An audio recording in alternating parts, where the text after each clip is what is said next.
on Fox News Sunday said the president's tactics have support. I think the country is completely behind the president and his tough approach to China. And in fact, as you know, leading Democrats such as Senator Schumer and others have supported the president. But Democratic Congressman and 2020 hopeful Seth Moulton said on the program the Trump administration could do a better job. I don't think this administration has a strategy.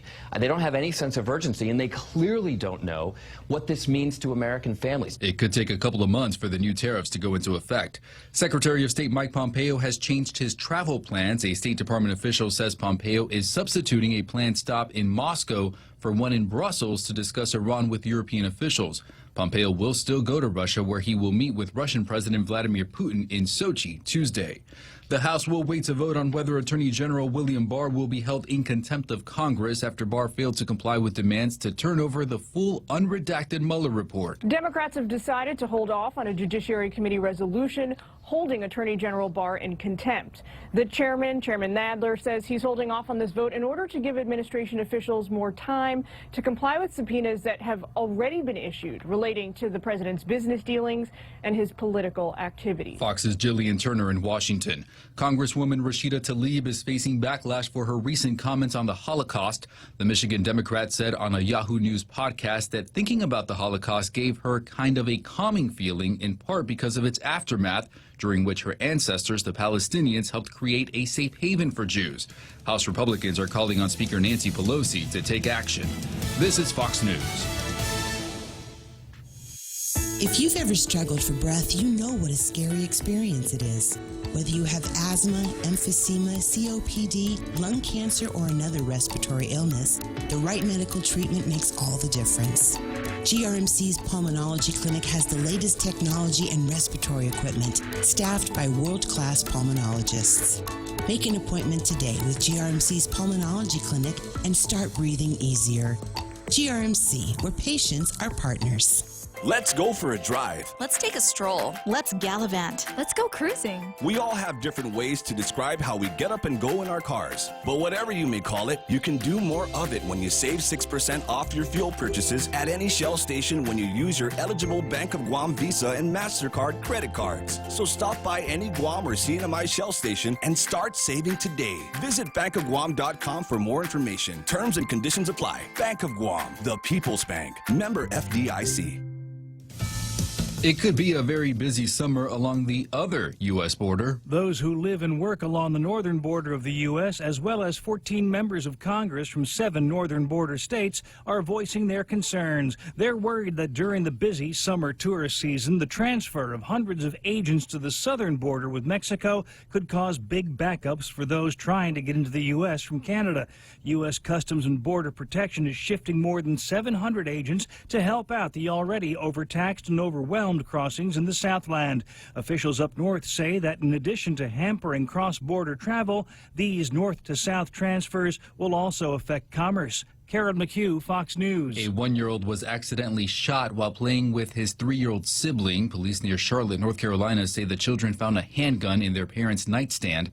The bullet grazed the boy's skull, but it's believed the bullet did not penetrate the skull. The child's prognosis has not been released. Florida counties have been ordered to offer voters ballots in Spanish starting next year. A judge in federal court in Gainesville, Florida, says failing to provide Spanish ballots will be considered a violation of the Voting Rights Act. Chief Judge Mark Walker specifically noting the Voting Rights Act prohibiting English-only elections for citizens educated in Puerto Rico in Spanish. He then ordered the 32 counties in question to provide voters with ballots in Spanish, starting with Florida's primary election scheduled for March of next year. It comes after an injunction in the case which stated counties must provide sample ballots in Spanish for the November 2018 election. Leslie Lotto, Fox News. A strong earthquake hit Panama near its border with Costa Rica. The 6.1 magnitude quake causing some wooden porches to collapse and products to shake from store shelves. Fortunately, the area has very few residents, but at least 2 people were injured. The quake occurred at a depth of about 22 miles. I'm Richard Jordan, and this is Fox News.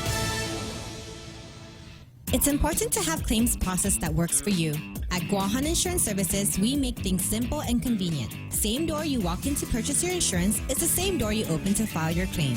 We can't pretend that the car insurance claims process is fun, but we can promise a hassle-free and speedy recovery without any runarounds. For your home, auto, and business insurance, visit us at the Camacho Landmark Center on Marine Corps Drive in Tamuning. Don't forget to like us on Facebook or give us a call at 475-1162 or text 929-SAVE. That's 929-7283. Ready to buy real estate on Guam? Congratulations! But what now? There's so many questions, so many things to do. Where do you start? The best place to start is to call Century 21 Commonwealth Realty, Guam's biggest name in real estate. They aren't the best because they're the biggest. They're the biggest because they're the best. Trust the name. Find out why. Call Century 21 Commonwealth Realty today. 888-2121. Trust the best.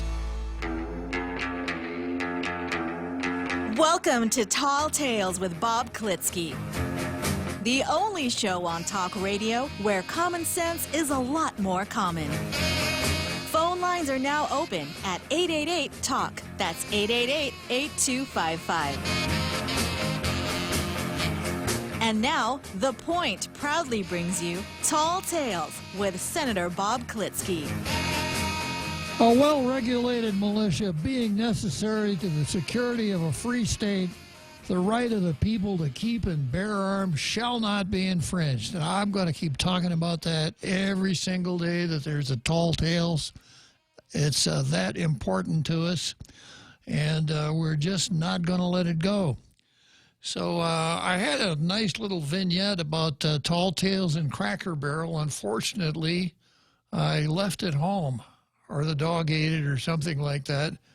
But I'll pick that up tomorrow because I'll be talking about a couple of things that I really like to talk about. One is the Second Amendment to the United States Constitution. You're right to keep a firearm in your house for your own personal protection. And then the other thing is Cracker Barrel restaurants. Have you ever been to a Cracker Barrel, Real Joe Cruz? Yes, I have, sir. Yeah, what do you think? It's comforting. Mm-hmm. It's homey.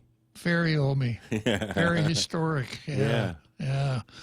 So, Cracker Barrel it has only company stores. There are no Cracker Barrel franchises. They're all run out of a place called Lebanon, Tennessee. And I'm happy to say that I've visited Lebanon, Tennessee, and I've been to Cracker Barrel number 2. Yeah. Yeah, number 1 was converted into offices. So I really like Cracker Barrel, and I like to talk about the Second Amendment. But, I was going to say that, there are no franchises. I was wondering how well a Cracker Barrel would go over here on the island. One would think that the Japanese tourists and the Korean tourists would really be enchanted by that version of Americana, wouldn't you think, Real Joe Cruz? Absolutely, sir. Yeah, so I suspect that the folks back in Lebanon, Tennessee are listening right now, Mr. Cracker and Mr. Barrel. I think it's a partnership. Perhaps they will take heart and decide, we ought to have a Cracker Barrel on Guam. There's probably a lot of money to be made servicing Korean and Japanese tourists, not to mention all the folks that live on Guam who probably would really like Cracker Barrel. So I'll get to that tomorrow. I'm going now straight to what I ordinarily call Zemi Ikotni.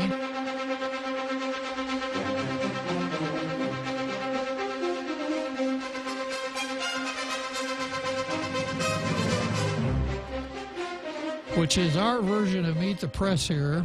And what I do is I analyze the editorials of each of the daily newspapers, analyze, autopsy, dissect, parse, deconstruct, read, you name it. I use my editor's blue pencil here if there are corrections that need to be made. And when it's all over, if either of the two is meritorious, I will award that editorial the coveted Blue Star. And I keep score. Right now, the Daily News has received the coveted Blue Star 40 times, 40, whereas the Post has received it.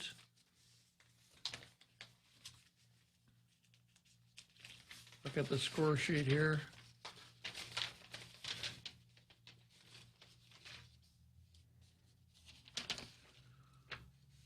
$112 times. Yeah. So the Daily News is lagging far behind. It apparently has become a custom that I must adhere to from now on Mondays to determine whether or not the Daily News has committed plagiarism during the last week or so. Or maybe I'm blaming the wrong party. Maybe it's Gannett and USA Today that has been plagiarizing these excellently written national editorials that appear in the Daily News. But we'll see. Today's Daily News, hardly worth talking about. Candidates not so sweet on charity. Democrats make like the plight of the poor a big part of their campaign platforms and policy aspirations. From an extensive social safety net to guaranteed health care access, those running for president favor using government and taxpayer resources to make a mark in people's lives. Too bad they are less generous when it comes to their own money. Well, the first paragraph said they're Democrats. Surprise, surprise. Much easier to be generous with somebody else's money. The 2020 candidates who have released their taxes from recent years gave 0.3% to 16% of their income to charitable causes. On balance, the amounts given by the presidential candidates are not bad.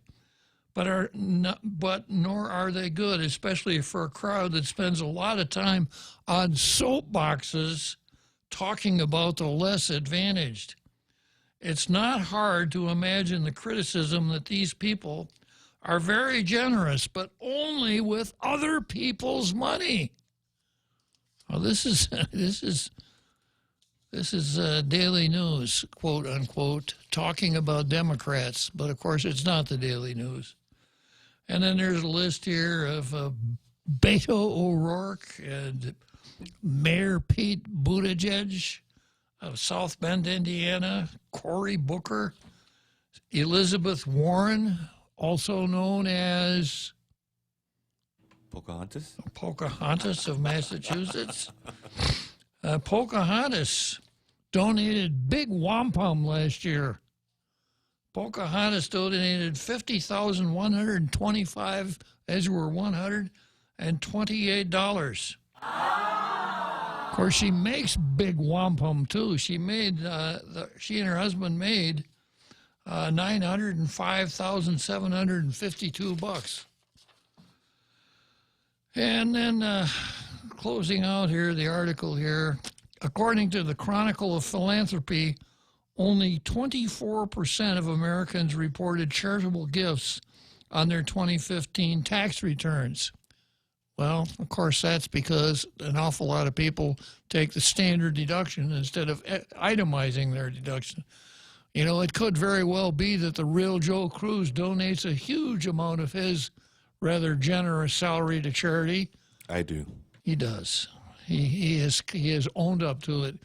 But if he doesn't itemize his deductions, the IRS will never know. I mean, Rev Tax will never know.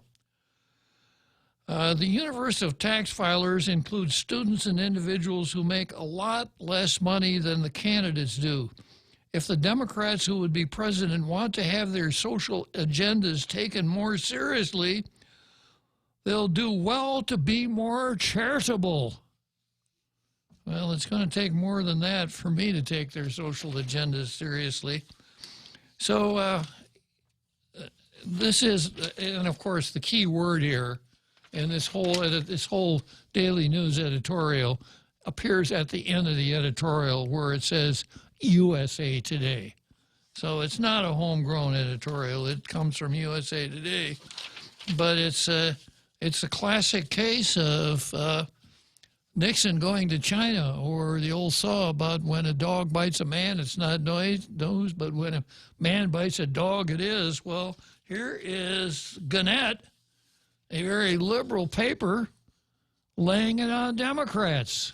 I guess the moral of the story here is that if you live long enough, you're liable to see almost anything.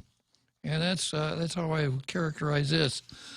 But there's something to be drawn out of here, and that is that even these high-flying politicos who probably figure that sooner or later they're going to be outed on this idea of how much they're giving to charity don't, and nor does the average Joe Cruz in the United States give much to charity. And the reason is this, that there was a time when charity was a very important part of the social fabric of the United States. I could tell you a story going back to the little town where I grew up. I was actually born during the Depression in 1938. I don't remember much about it. But I know a lot of people, when I was younger, I knew a lot of people who had lived through it and told stories, etc. And my little hometown, on its own, set up a shelter, what was called a hobo shelter, because there were a lot of people that were hobos in those days, primarily riding on freight trains from one place to another, trying to find something to eat, maybe a job or whatever. And my little hometown set up a hobo shelter and a soup kitchen, etc., to take care of these poor unfortunates. I remember during my own youth, I always felt like I ought to give to the community chest and the Red Cross. And if I didn't, I kind of had a funny feeling in the pit of my stomach, like I wasn't doing something I was supposed to do. That was when charity meant something, when the church, especially the Catholic Church, jumped in and provided a lot of social services for people that were in need of social services.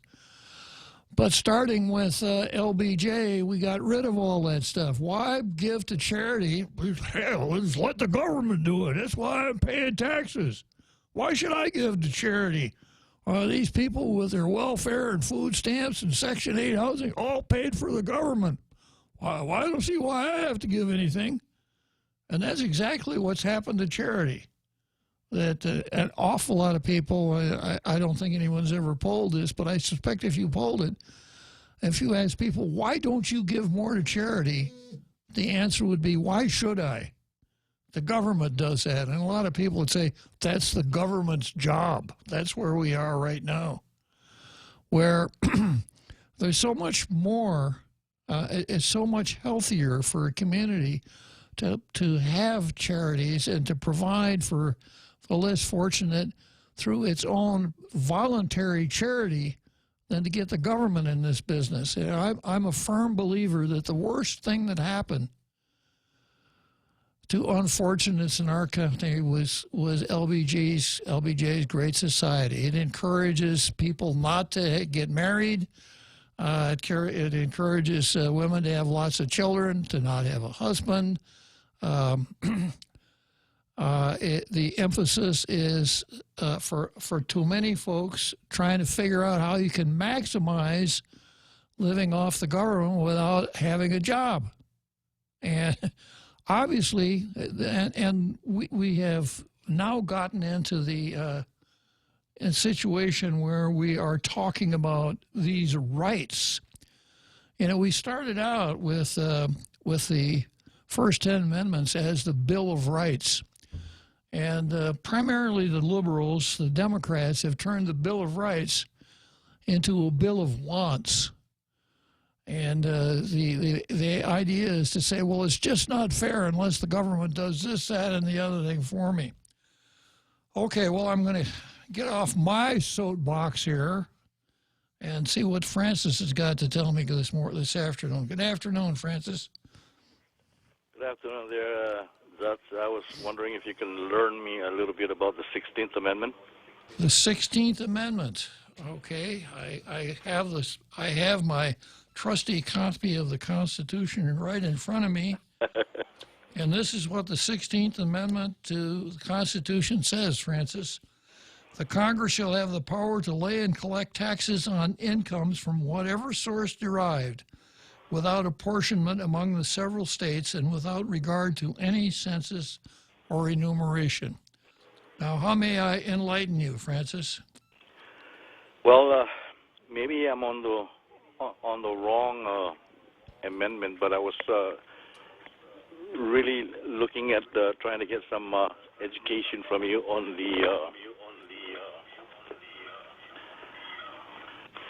the rights of a citizen of the United States to vote for the president, or am I on the right track? You wouldn't be looking at the 16th Amendment. There are several amendments that do deal with voting, and I will see if I can lay my hands on those. The 15th Amendment says the right of citizens of the United States to vote shall not be denied or abridged by the United States or by any state on account of race, color, or previous condition of servitude. The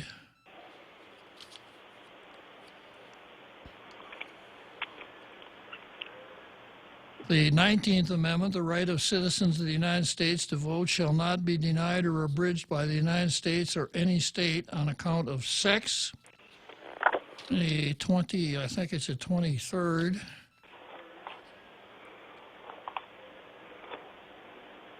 Not the 23rd, 24th. Yeah, the right of citizens of the United States to vote in any primary or other election for president or vice president, for electors for president or vice president, or for senator or representative in Congress shall not be denied or abridged by the United States or any state by reason of the failure to pay any poll tax or other tax. And then we have the 26th Amendment, the right of citizens of the United States who are 18 years of age or older to vote shall not be denied or abridged by the United States or any state on account of age. In addition, every one of these amendments has this language: the Congress shall have the power to enforce this article by appropriate legislation. So having laid that foundation, Francis, how may I be of assistance? I really want to vote for the President of the United States, there, Judge. Okay. And I'm just kind of lost here. Maybe you can enlighten me on my political, whatever it is, status or my location in the Westpac or something like that. I can. Yeah.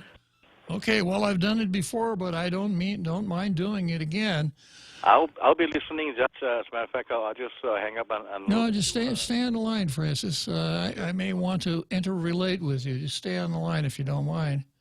No. Okay. All right. So what I just read, those amendments dealing with voting are what are called negative rights. They tell you what the government can't do, but there is no, quote, positive right in the Constitution, a positive right to vote. So you have to read every one of these rights. Let's start out with the 15. The right of citizens of the United States to vote shall not be denied, etc., for such election that where they can vote, and that would be in one of the states, because political rights in the country called the United States of America, or political rights are a function of state citizenship. The electors. All right. The electors for the office of president are determined by the number of representatives and senators that a state has. As far as representation in the House of Representatives, this is what the Constitution says. If I can find it real quick.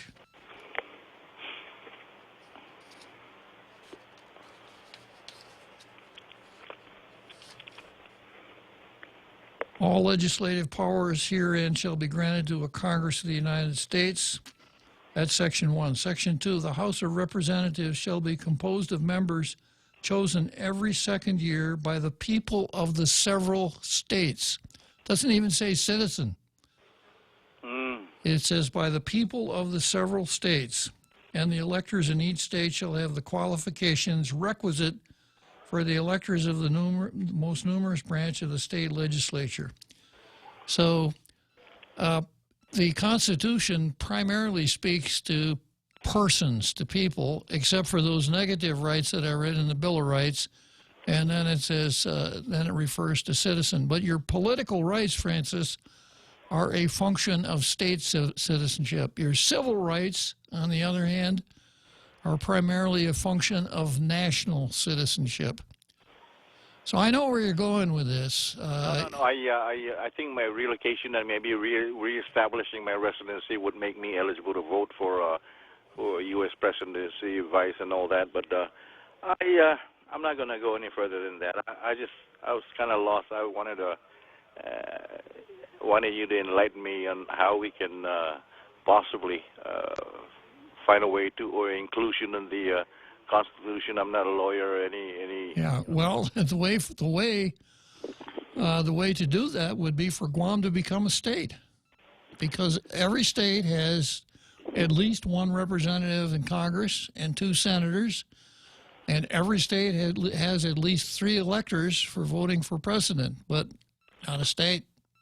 Doesn't work. Civil rights are a matter of national citizenship. Political rights, a matter of state citizenship. It's not a matter of your citizenship, Francis. You are, if you are living in a state and you're not ineligible for some state reason, then yeah, you can vote. But not if you're living in a territory or the District of Columbia.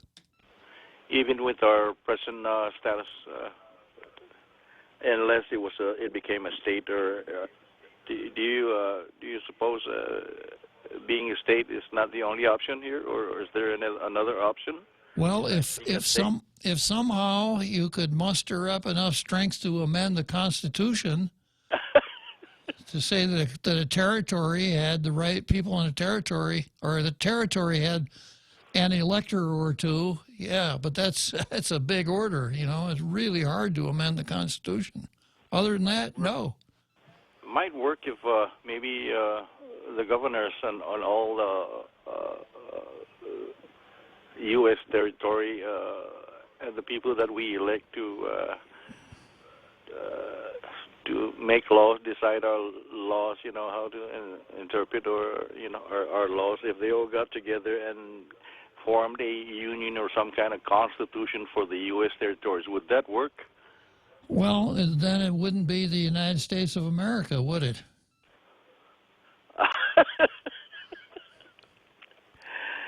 Judge, I'm listening. I'm learning. I'm just. I'm not fighting. I'm not even there anymore. I'm out of this. Yeah. I'm just trying to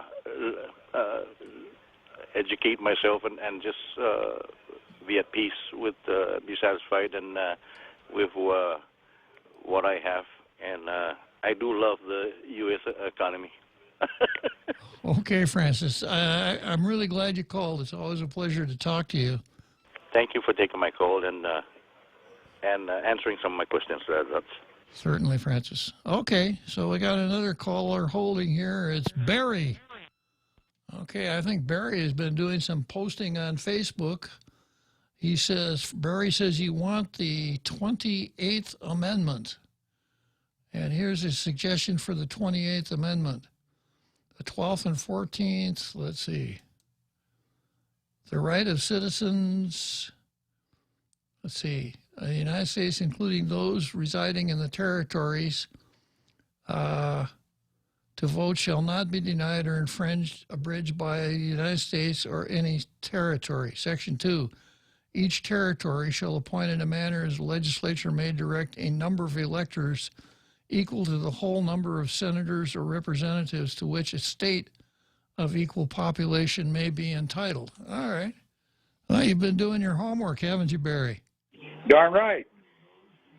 So just picking up on your comments here, going to the end of Section 2, each territory shall appoint in such manner as the legislature thereof may direct a number of electors equal to the whole number of senators or representatives to which a state of equal population may be entitled. Well, a state of 160,000 people wouldn't be entitled to any electors, Barry.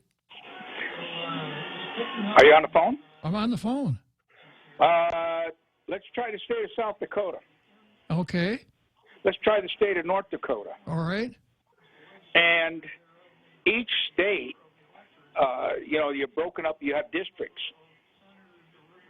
And the districts, and this is what they're having an argument about now in Ohio. They're trying to redistrict the state of Ohio so that the Republicans won't win in the coming election. Are you on the phone? I'm following that, yeah. So what they do is, in that appropriation or whatever it is, there would be, if you look at this and you say Puerto Rico, and what I'm talking about here in this idea was that it would encompass Puerto Rico, Guam, CNMI, and the U.S. Virgin Islands, that they then shall appoint in such a matter as the legislature there may direct number of electors equal to the whole number of senators. Okay, when you go back in the other part of the Constitution, you'll find that it doesn't have a set number. It doesn't say you will get one representative for every. It says you'll have a minimum of one.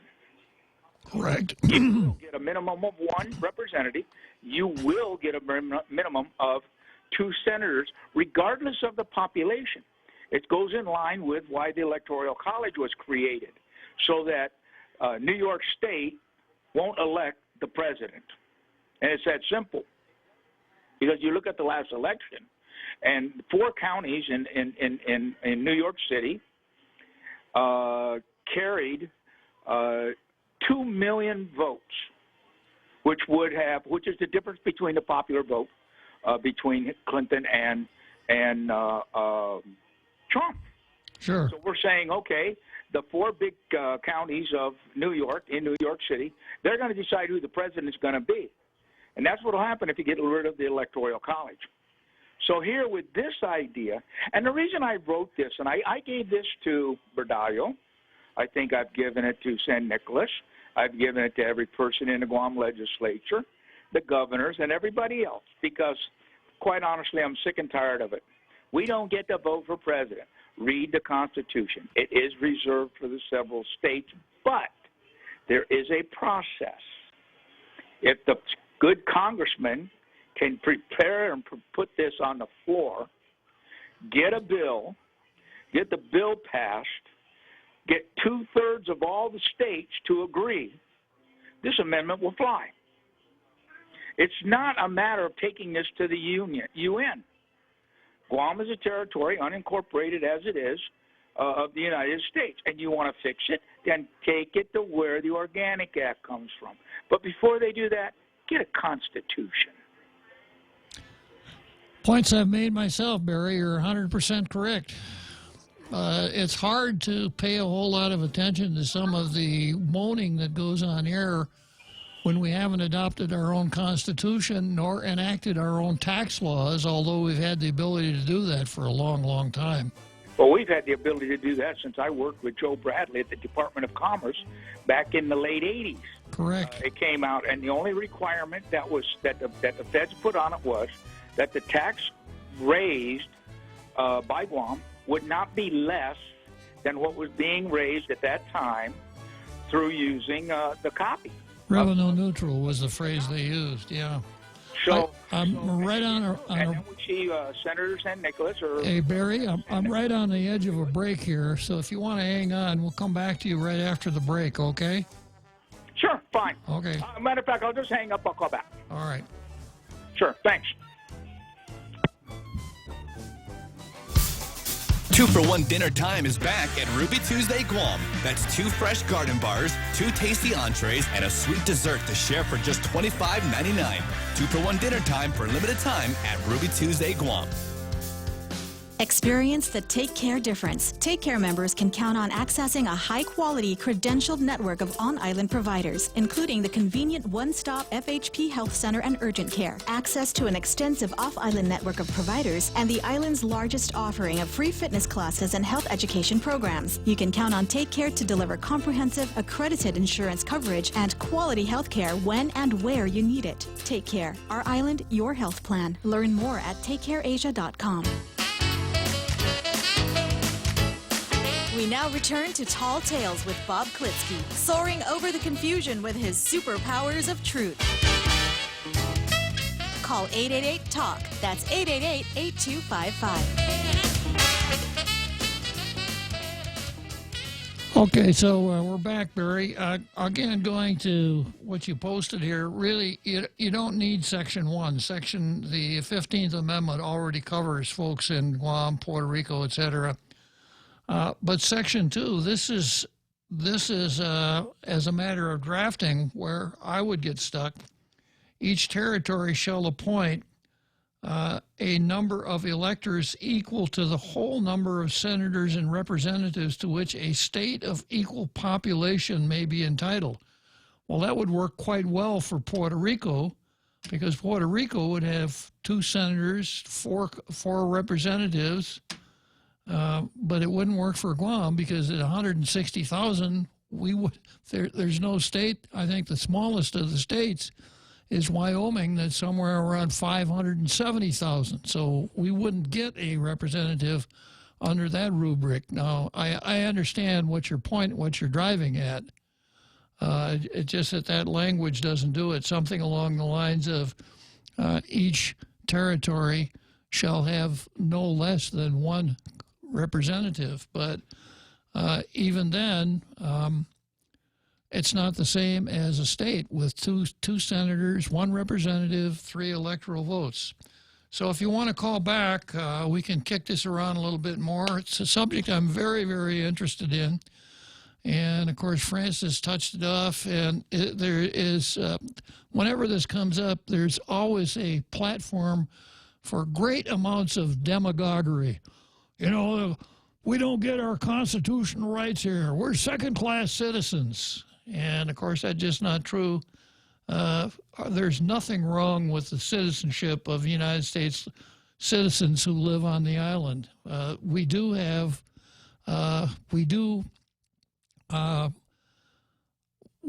come within the boundary between states and territories because, as I mentioned to Francis, your civil rights are a function of national citizenship, but your political rights are a function of state citizenship. So unless Guam is a state, or unless there's a radical overhaul of the relationship between territories and the United States, living on Guam means that you're not going to be able to vote for a representative, 2 senators, or the president. Right, Barry?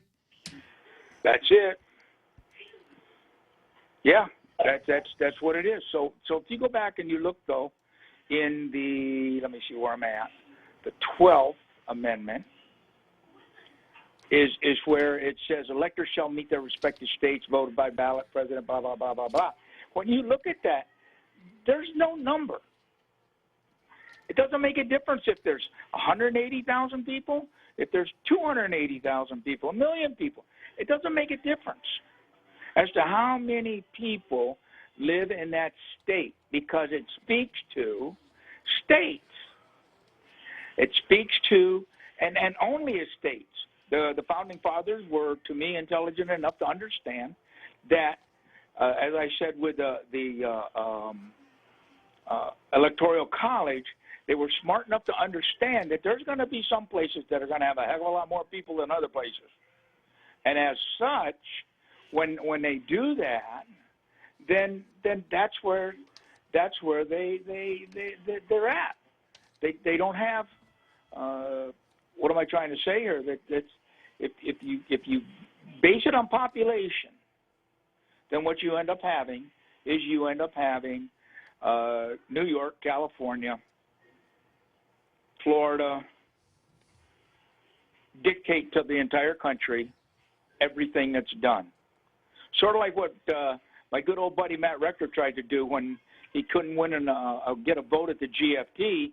He come back and said, well, the representative representing the largest body of members should be able to overrule everything, which means why should the rest of the members of the GFT vote when the DOE has the most number?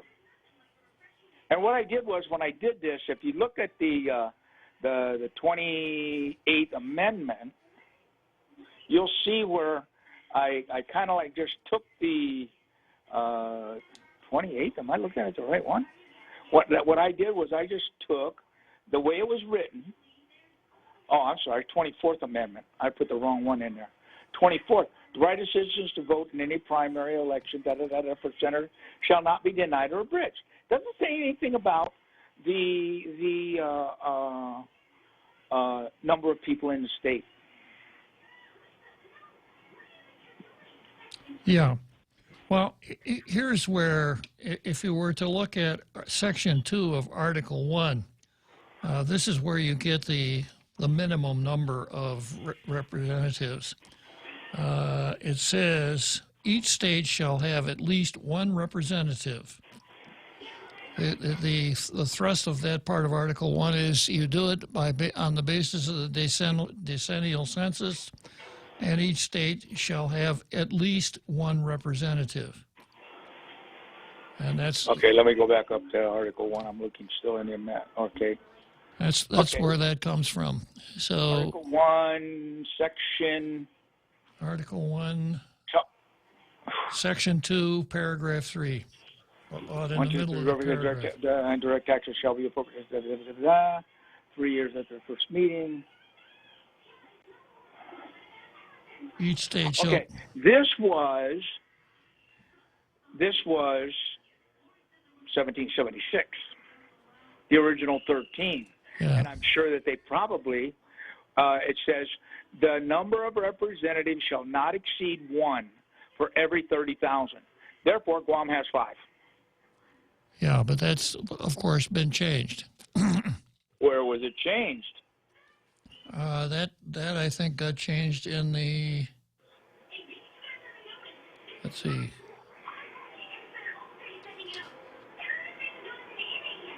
And then for the Senate, it shall be composed of 2 senators from each state. So therefore, if the amendment as I proposed, based on if we don't have a change to Article 1, Section 2 and 3, Guam would have 5 members in the House of Representatives and 2 senators. How many would California have, Barry? Don't they have like 40?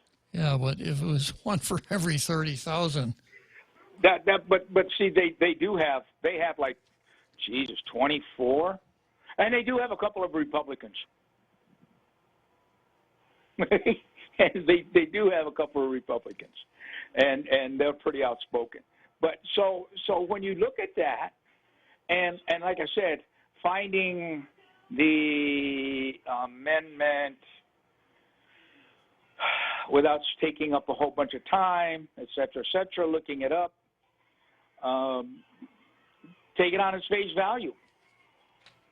Take it on its face value. I don't believe that they would change it to more than 150,000 people for 1 representative. Could be. But like I said, I'm going to have to, and like I said, I don't think, not to get into an argument, but scrolling through all the amendments, I do not see where that was changed. Well, I'll find it, and I'll tell you tomorrow. We'll find it. Yeah. And so, like I say, but see, the point that I was trying to make with submitting that is the fact that there is a process that is open. Another process, like I said, do a constitution. You can't have self-government if you don't have a constitution. Why are people so incensed about the Organic Act? Change it. I mean, when I came here, I have all copies of the Constitution, or not the Constitutional, but the Commonwealth Act.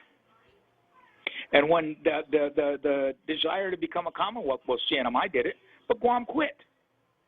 Who was that? That was Guam politicians. Not the common person, not the people that keep calling up, but that was Guam politicians that were doing that who quit. You want self-determination? Show people that you can self-govern. I said this 2 years ago when I ran for the legislature, that it's time to have the vote. I don't care about Dave Davis complaining. There's a process that you can do to get everybody to vote and still find out what everybody thinks, and start and do it. But people here complain about it and talk about it, but there is a process. Well, the reason that you keep hearing that stuff, it's another example of identity politics, what I refer to as neo-Marxism, that a very small number of people have embarked on the doctrine of critical studies, and they see it as their duty to find every possible fault that they can with our current system, so that people would become dissatisfied enough to junk what we have and go to the utopia that they would propose for an independent Guam. Ironic that island that's referenced in the book, Utopia, would be geographically 400 or 500 miles north of Guam, and I kind of relate to that once in a while. But the other part of it is there was a constitutional convention held in Guam. And after they got the draft constitution, then everybody went out and started talking bad about it. And I've always looked at the Constitution and how it relates to the Organic Act. And if you look at all the people who were at the Constitutional Convention, every single one of them was run for governor at one time or another. And guess what? If you're the governor of Guam under the Organic Act, you are omnipotent. The people of this island, in all true essence, have no say over anything the governor does, because the governor is given the power to do everything to govern this island under the Organic Act. You want to start talking about, Bavakwa wants to start talking about all of these things. Why doesn't he talk about that one? Well, Bavakwa is himself a quisling, you know. He beats up on the colonizer, and he's an employee of the colonizer himself. There you go. There you go. What can you say? But those are the issues, related to that. I just got on that because I heard the caller when he called in. I was, of course, waiting for the other issue to come up, but I couldn't resist just because it's evident that the person that called up earlier was hit by the big thing, I don't get to vote for president. Well, guess what? You don't vote for the president anyway. You vote for an elector. Votes for the president of the United States. And Barry, votes determine how many of those people from the Electoral College and where they're supposed to submit their votes. But we do vote for the governor. Going into the election of John Quincy Adams, 6 of the states did not. The electors were not chosen by the people; they were chosen by the state legislator. Yeah. In 1876, Colorado legislature chose its electors. In 1924 was the first time that no non-citizen voted in a presidential election. In other words, in 1920, people who weren't U.S. citizens were voting. So there's an awful lot of misinformation. That's correct. Floating around. That's why I say this whole discussion is a great platform for demagogues to jump up on the platform and appeal to emotion rather than reason. I'm glad you... It's a better platform to promote a better use of the teaching of civics in high school, to give these kids at least an idea. I mean, you look at all these kids, you query the kids in college, they don't have a clue. And why? And I wrote an article one time that they put in a PDM because they were talking about combining UOG and GCC into one entity. And the final line of that whole article was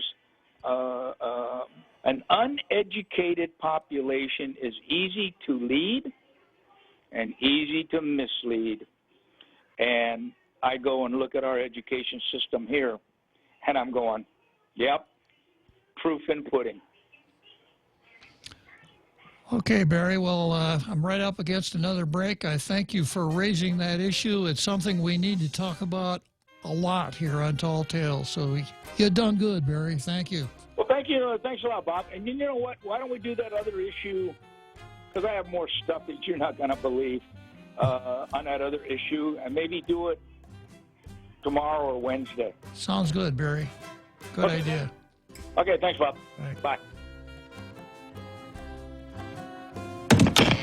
Hi, welcome to this Subway ad for the new Sweet and Smoky Steak and Guac Signature Wrap. How would you like it? I'll take my ex-girlfriend, just checking in. Aw. Hey, David, it's me, just checking in. I'm doing great. Just got the new Sweet and Smoky Steak and Guac Signature Wrap from Subway. Creamy guacamole, smoky sweet Wajillo mesquite sauce, and double the tender steak. They just know what I want before I do. So, yeah, things are going pretty great for me. Subway, make it what you want. Limited time only at participating restaurants. Double meat based on average 6-inch sub. Okay, bye. We have some really great home loan programs, but do you know we have great business loans too? Every day we're working with companies to purchase equipment, to buy or build properties, or make tenant improvements. We offer letters of credit, working capital, and term loans, and we make all of our credit decisions here. Commercial loans, commercial banking from Bank Pacific. Bank Pacific, where others put branches, we place roots. Equal housing lender, member FDIC. Viva Bank Pacific.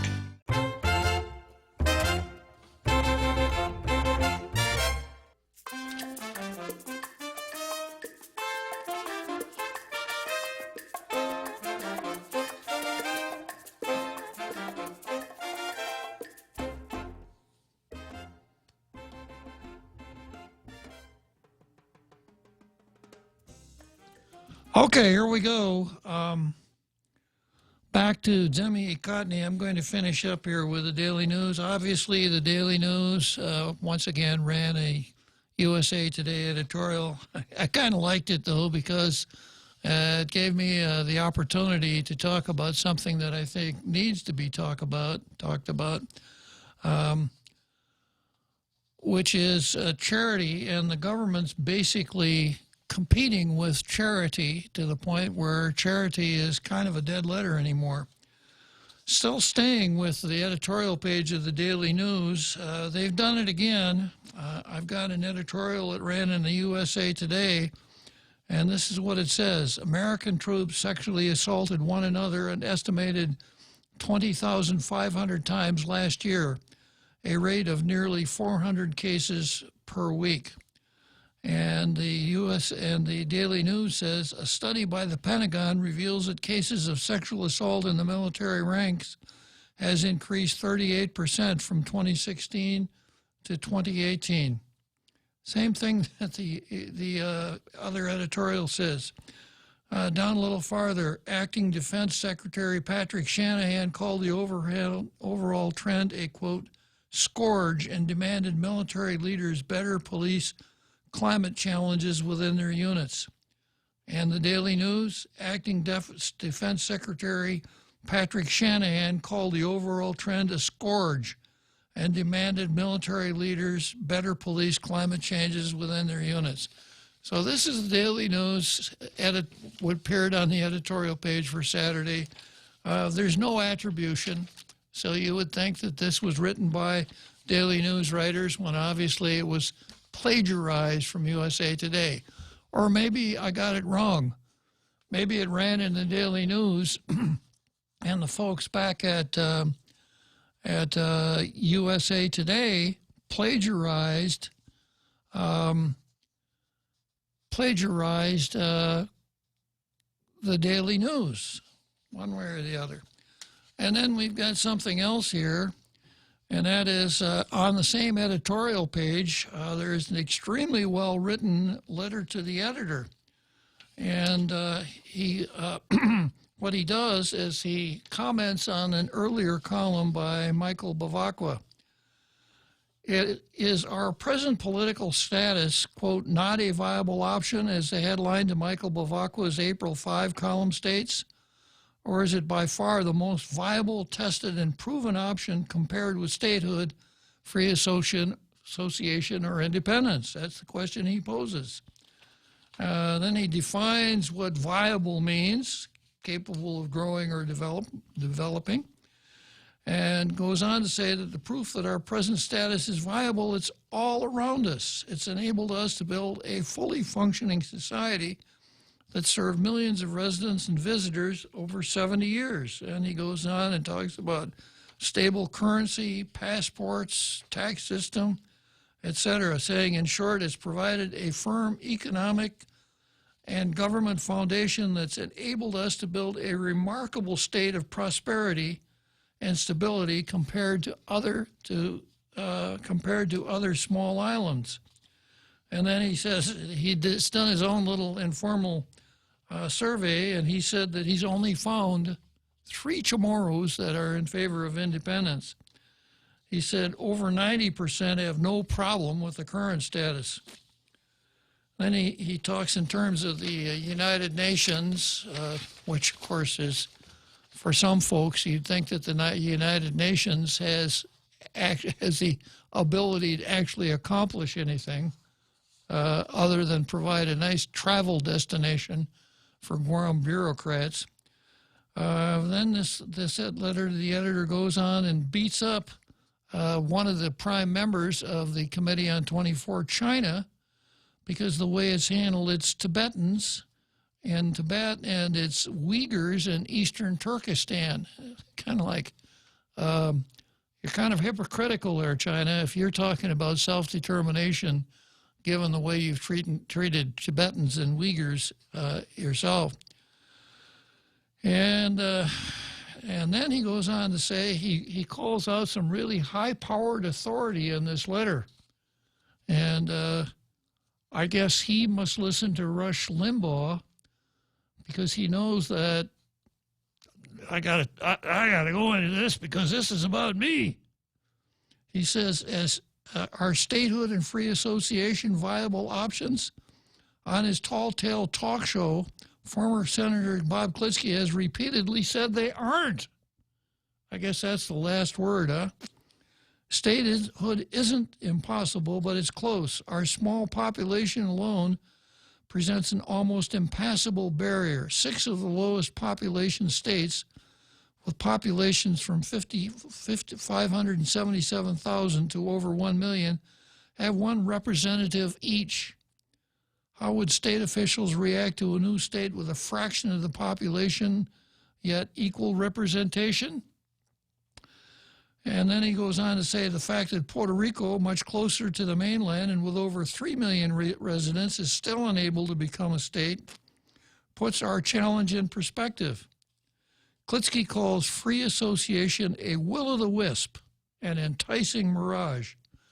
The wording of the Constitution makes it impossible for Congress to negotiate free association with Guam under our present status.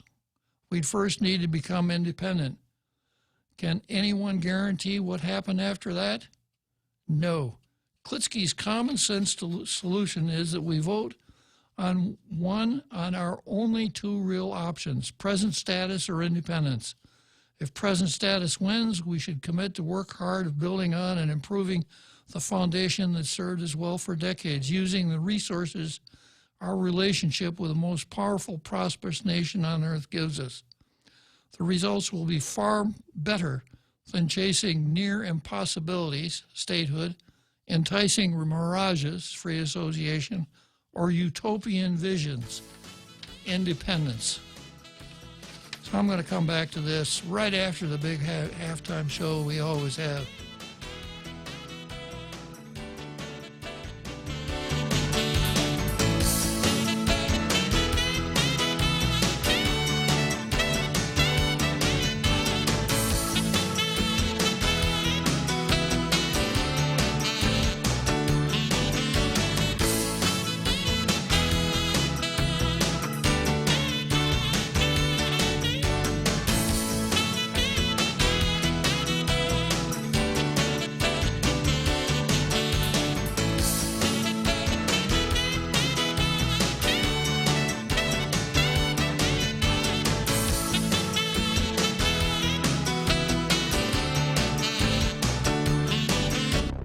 The Point is KUSG, Hagåtña, Guam, 93.3 FM and 104.3 HD3. A sabotage attack. I'm Richard Jordan, Fox News. The U.S. is issuing a warning to sailors off the coast of the United Arab Emirates. Saudi Arabia says a tanker going to pick up Saudi oil to take to the United States was sabotaged.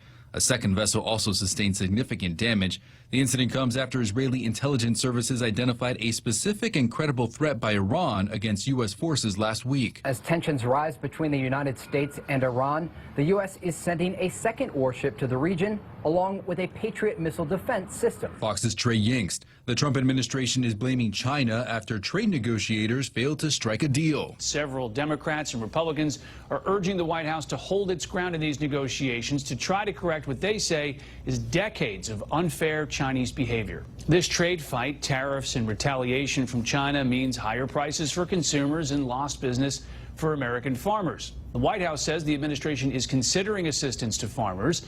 Still, some Democrats are criticizing the White House strategy. Fox's Rich Edson in Washington.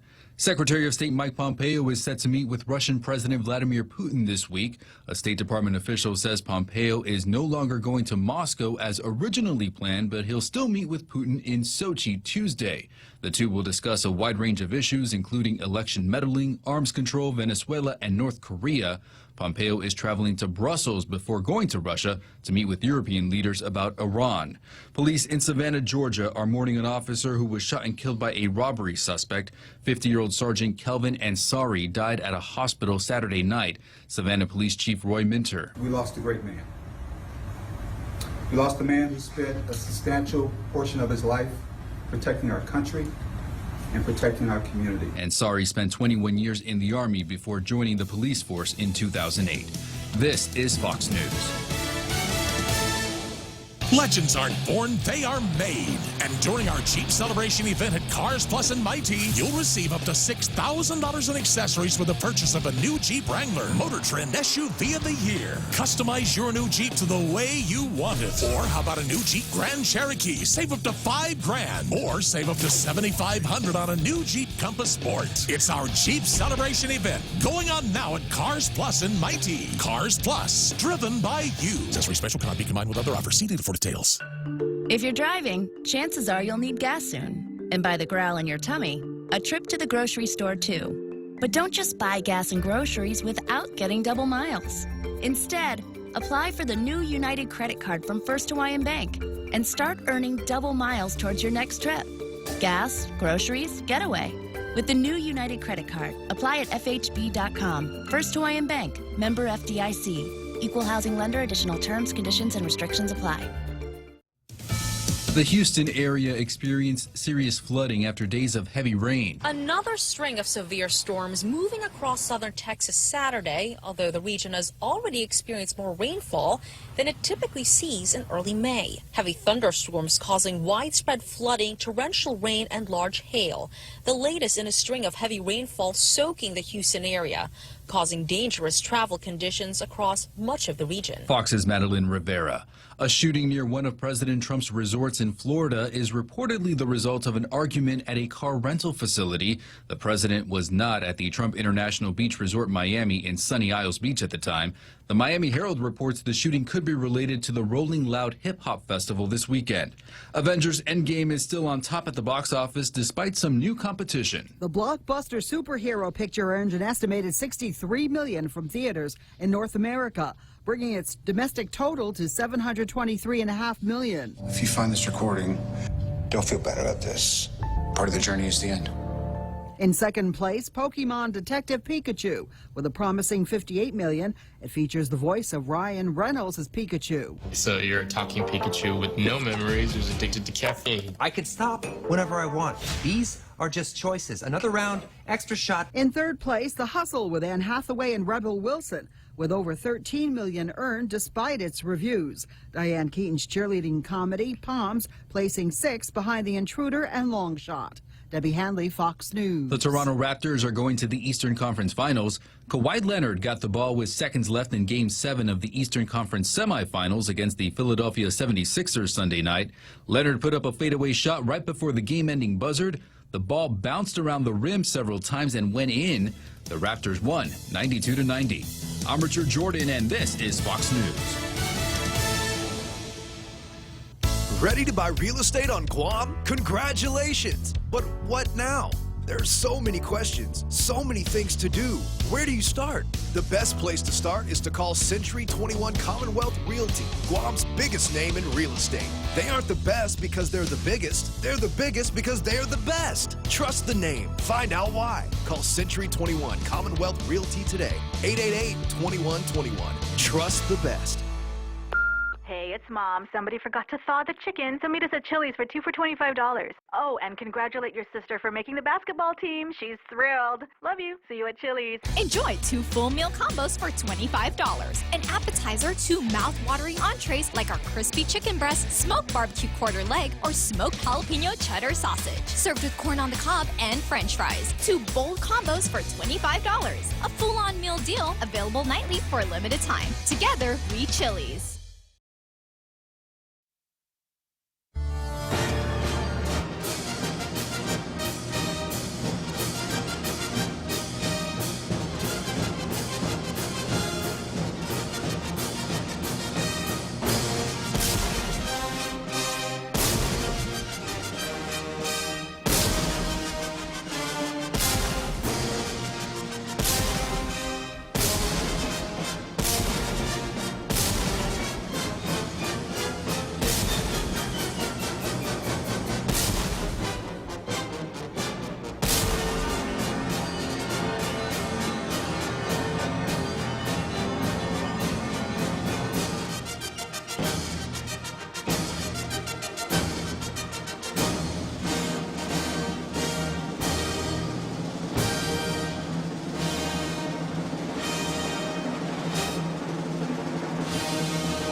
So here we go. As far as the Daily News is concerned, no blue star for the Daily News today. As far as the Saturday editorial, once again, I'm going to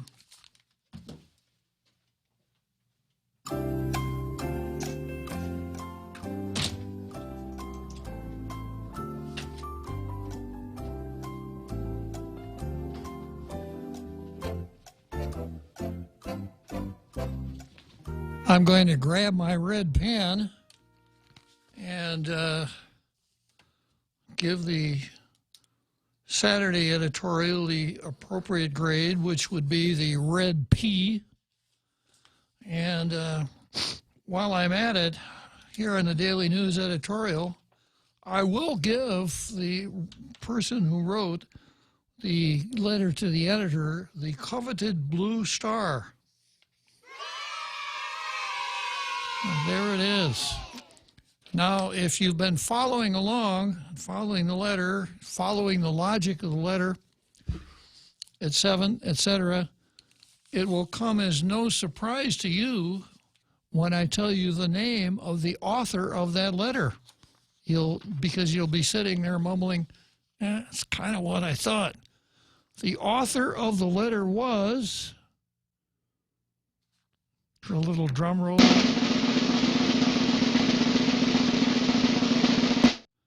our Carl. There it is, our Carl. One of the few people in the history of Tall Tales who, although not employed as an editorial writer, was awarded the coveted blue star. Yeah, there it is. Attaboy. Yeah.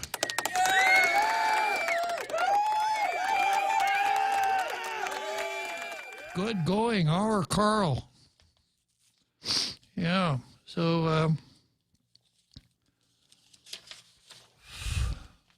it just goes to show you that when it comes to really fine people, if you're looking for really fine people, ordinarily you could find them right here on Tall Tales, either calling in and addressing our international radio listening audience or posting on Facebook. By the way, if you have an overpowering desire to call, it's 888-8255.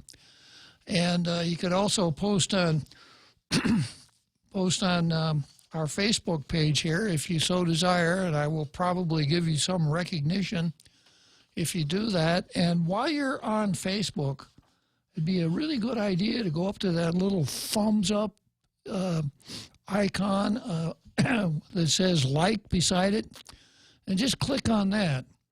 And then you might also want to go over there to the arrow where it says share, and click on that and share your Tall Tales with all your friends. They'll be eternally grateful. If they aren't already Tall Tales buffs, they'll be eternally grateful that you've turned them on to Tall Tales. And if they are already members, then they will be impressed by your perspicuity and being a member of our international radio listening audience. Okay, so now we go on to the Post. Thank you, firefighters, for battling more than 300 blazes this season. Well, I'm going to say nice things about the firefighters in a minute. I'm not going to give the blue star to the Post. I've got to start out with something that's a little bit on the snarky side. Complimenting firefighters for putting out fires is not exactly the kind of thing that is going to make the drums roll or the trumpets blast. Firefighters, what we used to call firemen, but we can't call them firemen anymore. We've got to call them firefighters. And if we happen to have one in the room right now, we would have to refer to that person as what, Real Joe Cruz? Fire they. They, yeah, we would have to refer to that person as they. They are they is a firefighter, right? But that's what firefighters do. Firefighters put out fires. Editorial writers write editorials, unless they happen to work for the Daily News and they copy them from somewhere else, pretend that they wrote them. But I will say some nice things about firefighters here. We would like, the editorial says, we would like to raise a point with the community. As we were told by the fire department, there are many possible causes for brush and grass fires. Arson, unauthorized control burning, and discarded cigarettes are just a few of those possible causes sparking fires that consume acres of our beautiful island. While we hope for some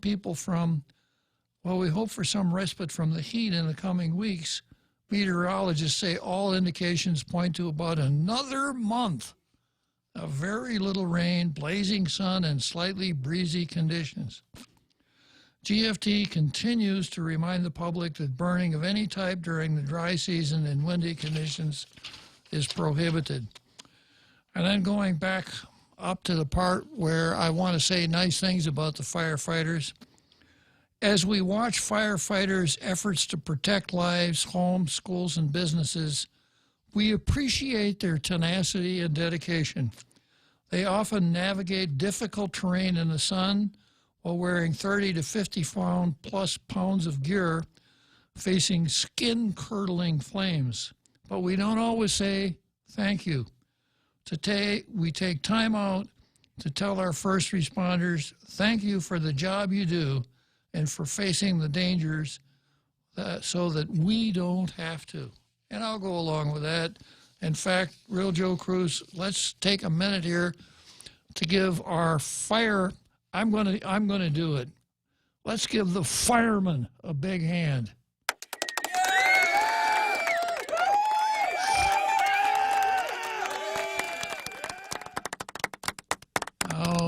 I remember there was a lady named Jilavis who was a firefighter a long time ago, but she's long gone. I don't know that there is a fire person now that I can't refer to as a fireman. I know that if I'm absolutely sure that every single person in the fire department is a man, it would be politically horribly incorrect to refer to that group as firemen. or to refer, if one of them came in here, to refer to that person as him instead of them. But I'm going to do it anyhow. Thank you very much, firemen. Okay, now, once again, relying on Mark's precept, I'm not going to hand out the Blue Star today. I agree we should thank the firemen, but it's, you know, it's not the kind of editorial that our listeners can really sink their teeth into. It's not edgy. It's not topical. There's the call to action is if you see somebody throwing cigarettes out, call 911 or something like that. It's okay, but got to try a little bit harder than that to get the Blue Star on Tall Tales. Okay, then we go to the card. And the first item on the card is Governor Lou Leon Guerrero, Governor Lou Leon Guerrero versus Lou Leon Guerrero. And this is about directors' pay increase. This is the front page story in the Post. New hires across the executive branch under Governor Lou Leon Guerrero's new administration will cost the government of Guam more than $11 million in a year, and more than $5 million of the salaries are for Adelup. What changed were the people on the payroll, which is expected of a new administration. The Guam Daily Post's request for records under the Freedom of Information Act resulted in the Department of Administration's recent release of more than 1,000 documents involving personnel and payroll costs.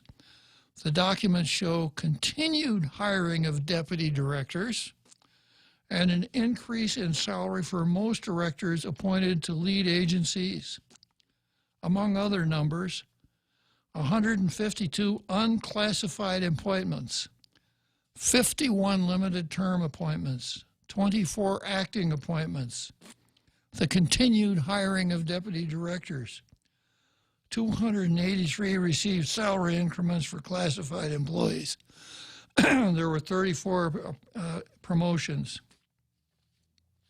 The executive hires were throughout the agencies as well as at Adelup, according to the personnel action plans. Adelup spokeswoman Janela Carrera said the hiring is not unusual because of the change of administration. As with all new administrations, the transition of the office of the governor necessitated the onboarding of new personnel in the last few months, she stated. The personnel, resignations. Some documents for political hires included amendments and salary adjustments that showed raises for cabinet members as well as Adelup staffers.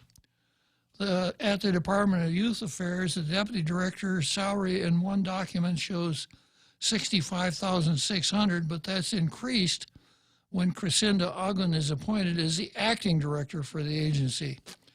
Another document terminates the acting appointment January 19, and she's returned to her original salary. But in an amendment dated February 26, the deputy salary is increased to $79,000 effective January 7th. Documents show the DYA director was initially appointed with a salary of $70,873 effective January 21. But two amendments, the first dated February and the second in March, and both effective January 21, show a salary of $91,402, about $21,000 more bucks. And we go on to Special Assistant Robert Lizama, goes from 65 to 75. Augusto Aflagui hired at 45, amended to 55.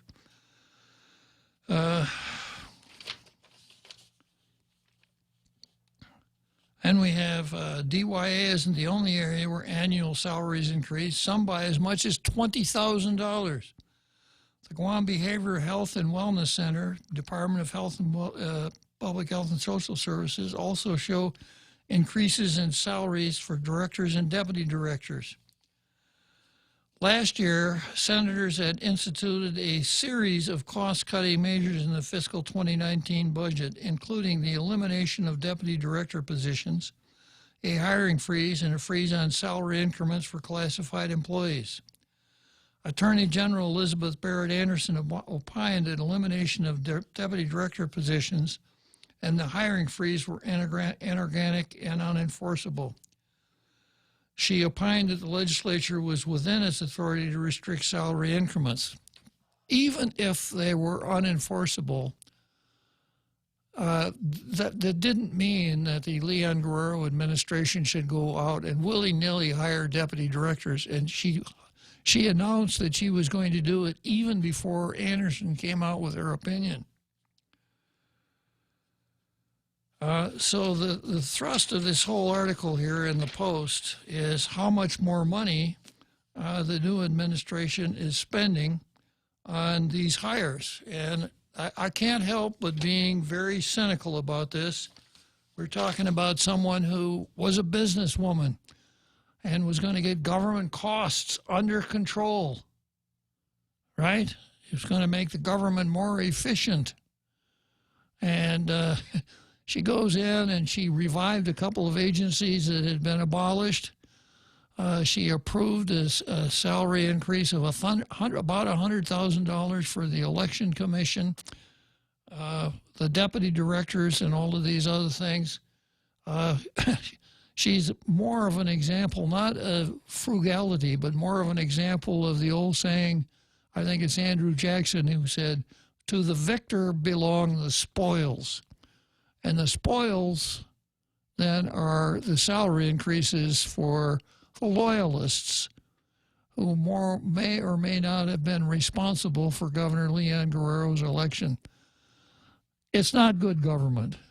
This is not the time to be raising salaries after we went through last year with ambulances parked out in front of the legislature, an increase in the GRT, crisis after crisis at Guam Memorial Hospital. That was another promise that Lou made. She was really going to get involved here with GMH and straighten that out.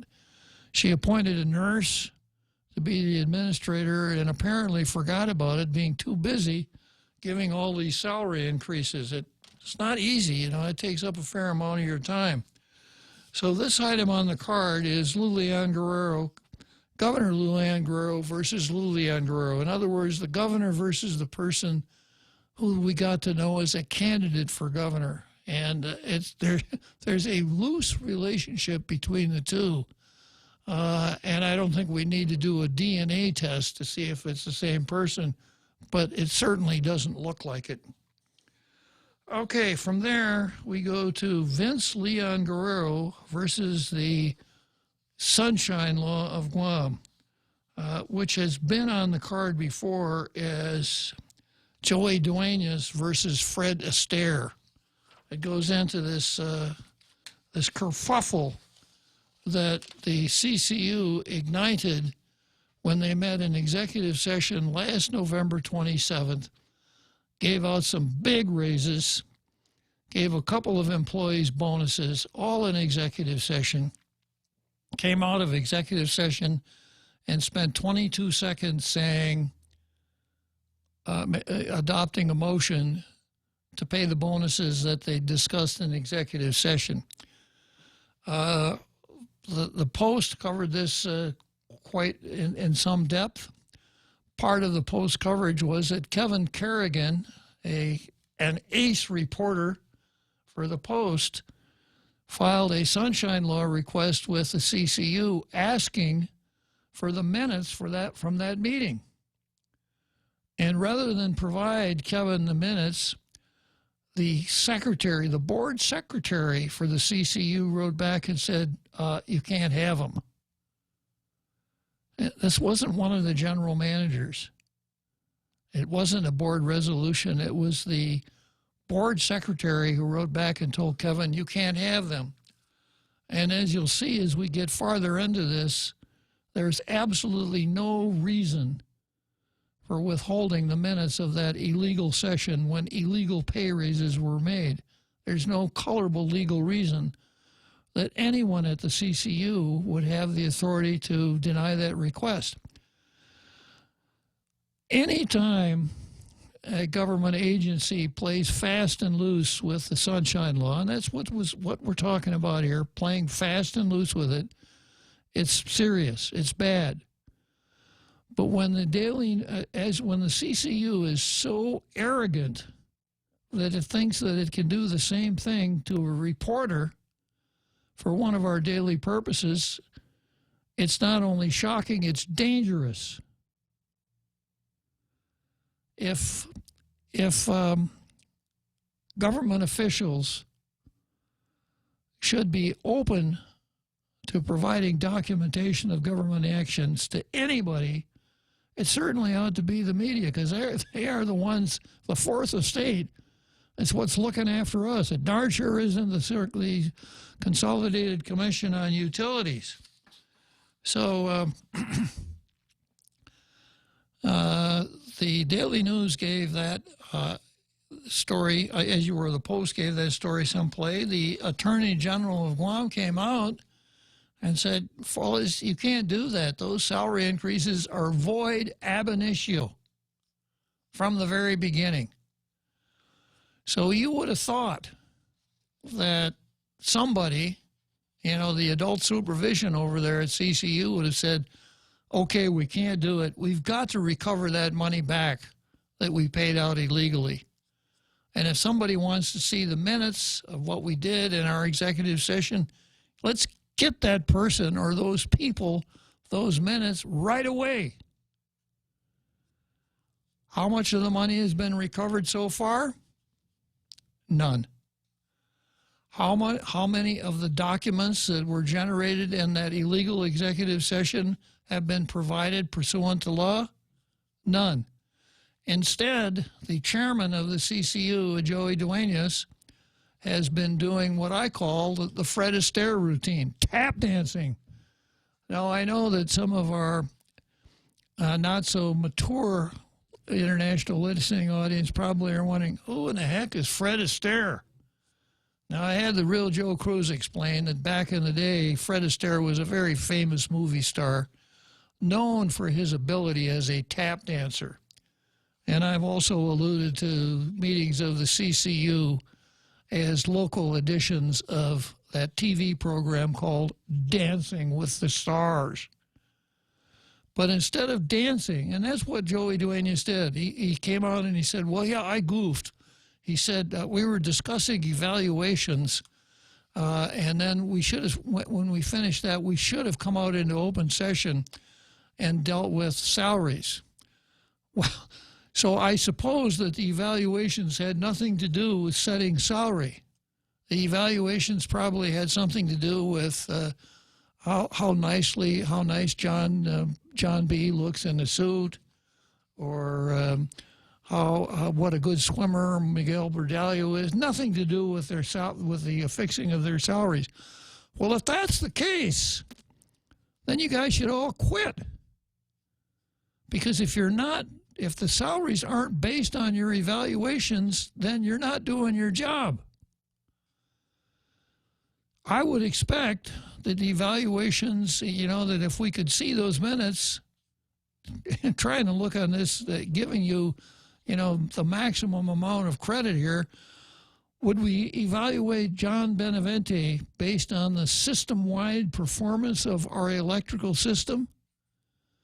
Or would we evaluate him on economy, that he has kept costs down to the greatest extent possible? Or perhaps on personnel management? But if you're not going to show us the minutes, and you gave John Benavente a $25,000 bonus, then what are we to think? That John Benavente was based on his willingness to bring mangoes to the CCU board meetings and share his cache of mangoes with the board members. Or maybe there's another alternative. Maybe you went through an evaluation, and then when that was over, then you said, okay, let's talk salary. I know what we could do. We'll examine the entrails of a pig. So somebody go out and find a pig and bring it in here, and we'll look at the entrails of the pig, like they used to do back in the old soothsayer days. and we'll figure out what salaries ought to be based on that. Or maybe they could draw straws or flip coins or play Monopoly or something like that. If you're not basing the salaries on evaluation, you're not doing your job. And the statute is very, very clear. Under no circumstances, let me see if I can find that statute really quick here. Probably not.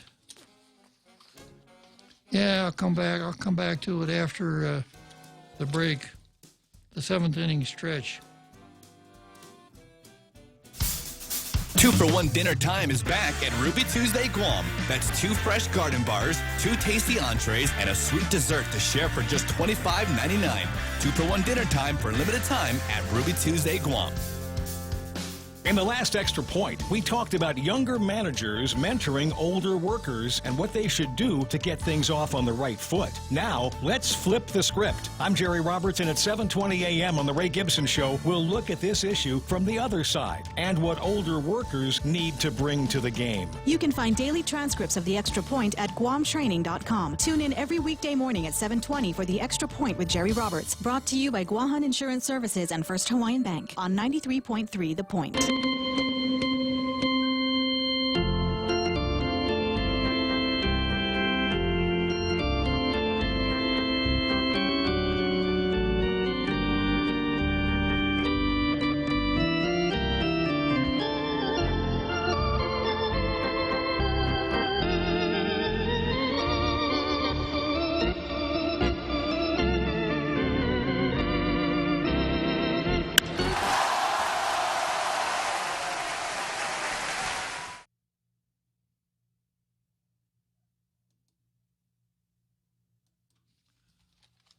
Yeah, so here we are, back on the air, and I have found that statute, or I had found it before the break.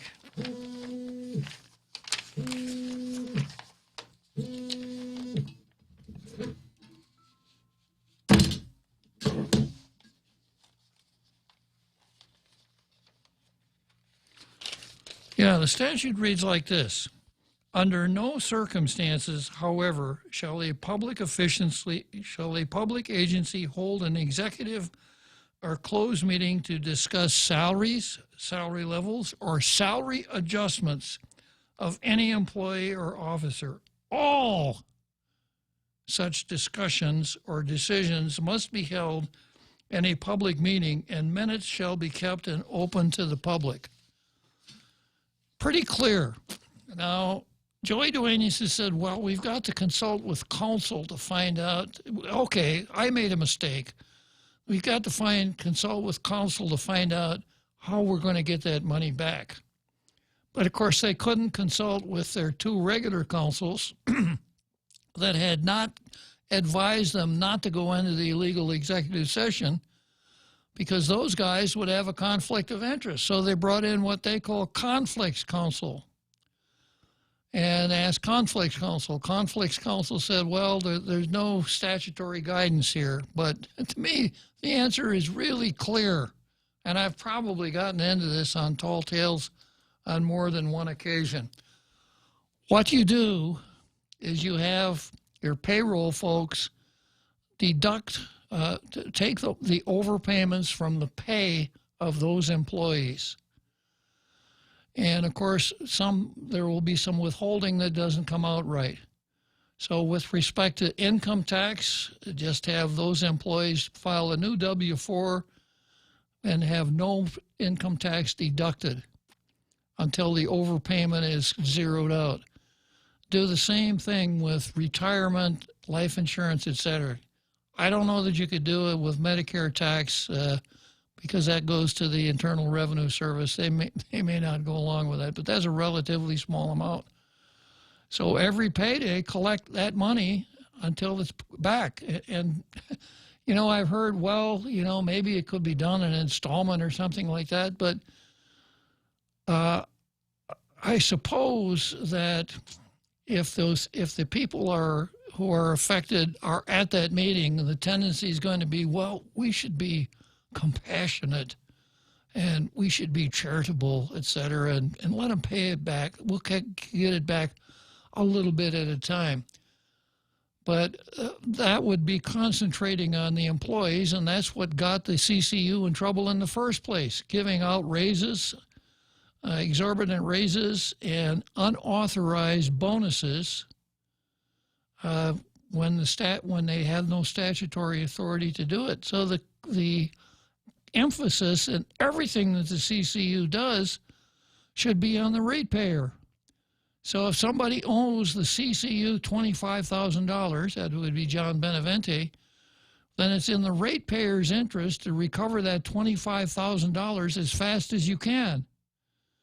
If you say, well, let's be compassionate and let him play it back a little bit at a time, then you've turned the CCU into a lending institution that under these circumstances is going to provide interest-free loans to a select few people over a long period of time.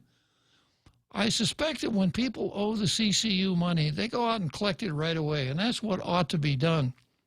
Now, Joey has also attempted to split a hair by saying, well, yeah, I made a mistake. I should have stopped the meeting after we did the evaluations and come out in open session for the raises. No, Joey, no. The whole thing should have been done in open session, and the whole thing is discoverable. I've been through the Sunshine Law a lot, and there's no provision in the Sunshine Law that protects the minutes of an illegal meeting. Okay, I've got a caller here that wants to make his mark, so go ahead, Mark. Hey, afternoon, Senator. Good afternoon. First thing, you were talking to that gentleman about the voting and so on. Yeah. You made a comment that the people of District of Columbia can't vote for president. I did not. No, I didn't say that. Yes, you did. No, I didn't say that. I said people in the District of Columbia can't vote. Okay, I know exactly what you're saying, and the last time, I think it was Jack, who's always looking for me to misspeak, called up and had to tell me that, and I pointed out to Jack that that's exactly proves what I'm talking about, because under the original design, there were no political rights in people that lived in the District of Columbia. It took a constitutional amendment in 1961. Okay. So I know that. Okay. You got to remember this, Mark. I'm not as dumb as I look. Pretty close. Oh, no, okay. I thought, wait a minute. Okay. Yeah, originally they couldn't. Anyway, the CCU, I'm really confused now. Okay. I don't know which paper or where I saw it, but Simon saying these deputy directors that got raises, he's not sure if they can set their salary. And I'm thinking, well, if you can't set their salary, how can you give them a raise? Yeah, well, let me unpack that. I know what that's about, Mark. There are some people at the CCU whose salaries are set by the two managers. And for reasons that we won't find out because we can't see the minutes, the CCU discussed the raises that the two managers had given those people in that illegal executive session. So Simon Sanchez makes the argument, we don't have the authority to provide those raises, therefore we couldn't have acted on them in the executive session, therefore the raises are good.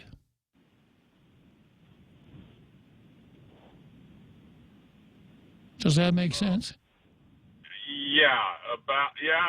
It makes sense and it's very clear, but didn't you come back and say in the open session in your 22-second meeting where you approved those raises? Yeah, you really kind of get into something that's almost metaphysical here, Mark. It's like if a tree falls in the forest and there's no one there to hear it, is the what man's wife still right and he's still wrong, right? Well, I was going to say if a tree falls in a forest and there's no one to hear it, Did it make a noise? Well, go ask the squirrels that are underneath it. They'll tell you it made a noise. Yeah, but we kind of have that same kind of metaphysical thing here with these raises, and that is if the CCU didn't have the authority to set the raise, but then they came out of that meeting and approved the raises anyhow, does that meeting and that approval sort of taint the raises to the point that they were infected and are not valid? There's an argument there.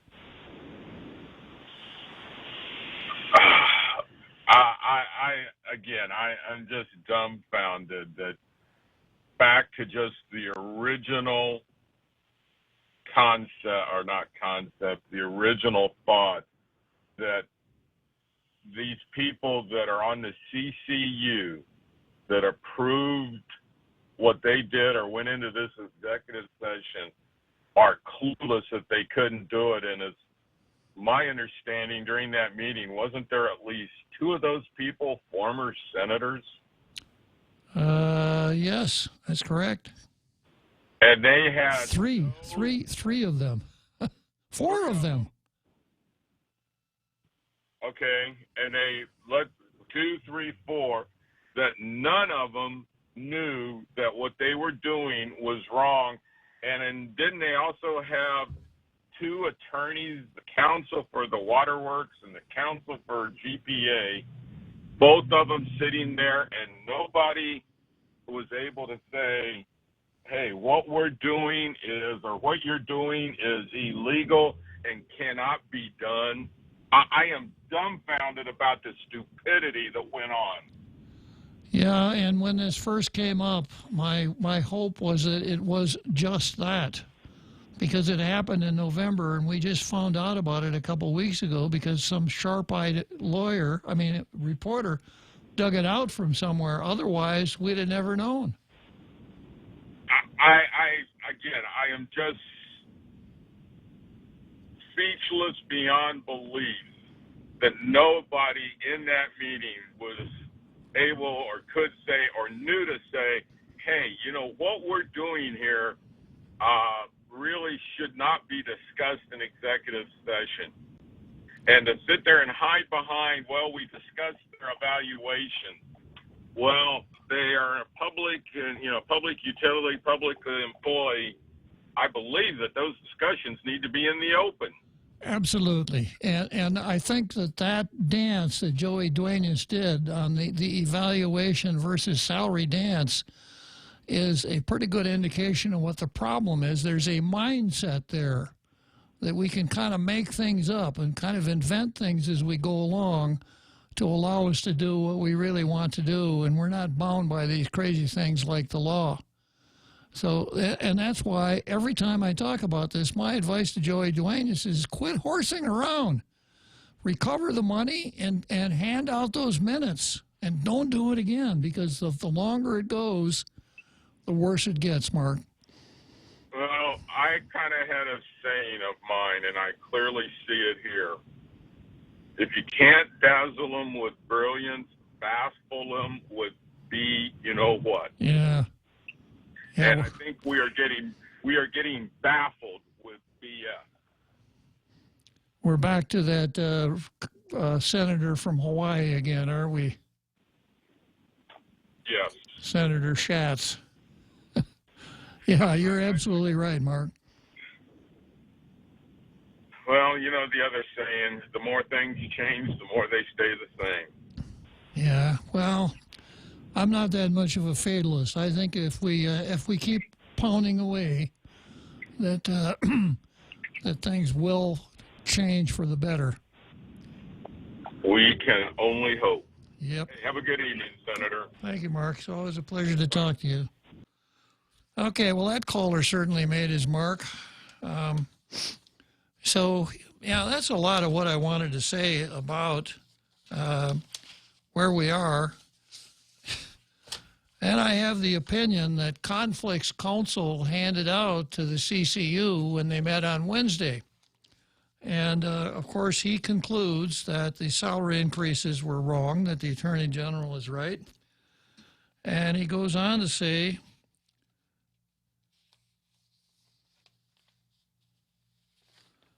he goes on to talk in terms of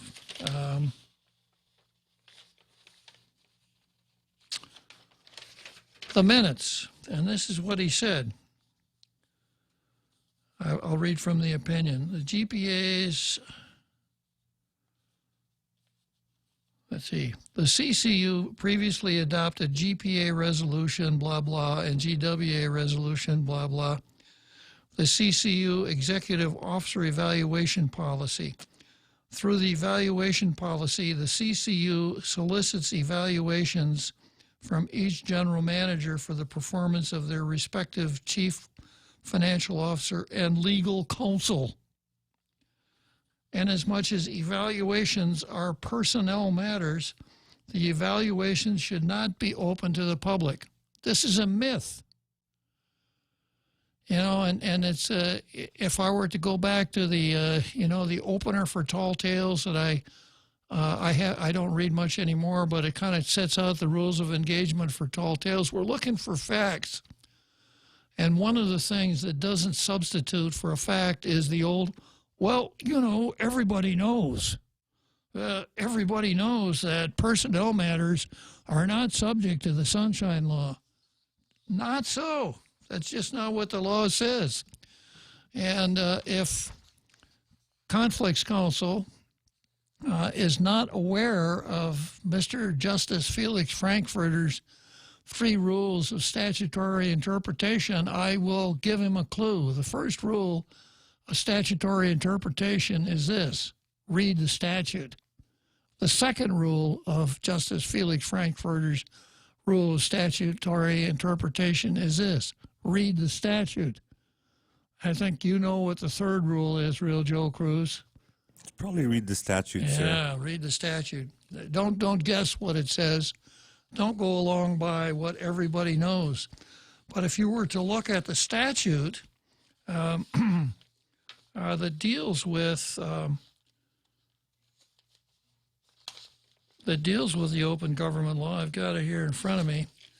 If you went to 5 GCA section 10108, this is what it says: except as provided in section 10109 of this chapter, nothing in this chapter shall be construed to require disclosure of records that are any of the following.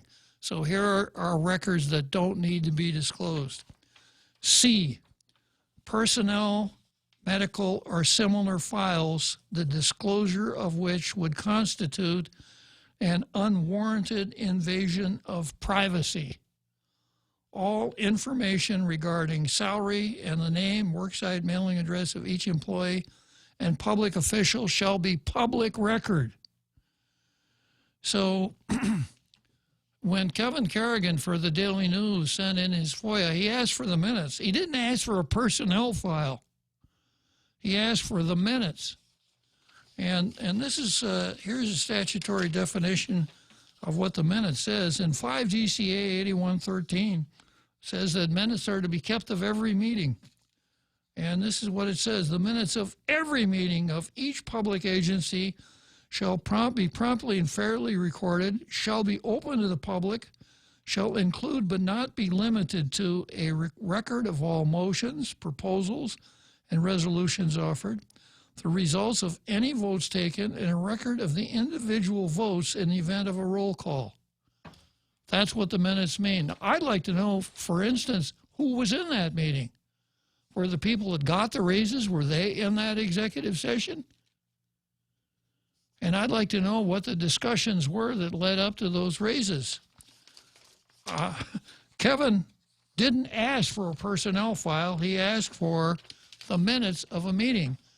And if the minutes of a meeting where the salary of high-ranking officials of the utility are discussed are not public documents, then you're up against the conundrum. Well, what actually would be a public document then? You stand back and take a look at it. We have 2 monopolies here. We have 2 public monopolies, water and power. telephone used to be a monopoly, but there are a lot of different companies you can buy telephone service from now. But as far as water is concerned, there is not a Docomo water company that will hook you up to their lines in your neighborhood. And as far as power is concerned, there's no Docomo power company in your neighborhood. It's either buy electricity from GPA or go without, unless you're one of these guys that, has gone solar and all the rest of that stuff.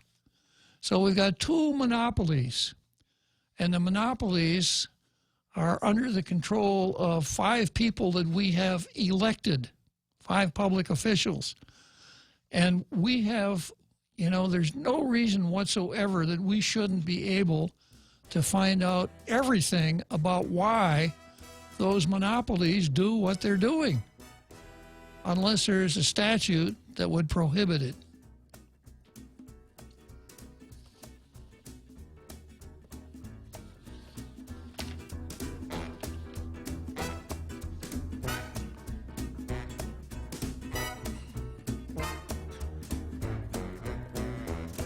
Save big. Save really big when you bundle up your insurance policies with Nanbo Insurance. Insure your home, auto, motorcycle, or business with Nanbo and enjoy great savings, up to 50%. When it comes to insuring your property, no one knows better than the company with over 50 years of service to the community. Don't compromise the things that matter to you most. Call Nanbo today at 477-9754 or visit nanbo.com for more information. Nanbo Insurance, serving you since 1968. Business travel just got easier. Take your data plan with you for only $10 a day to all 17 Data to Go destinations.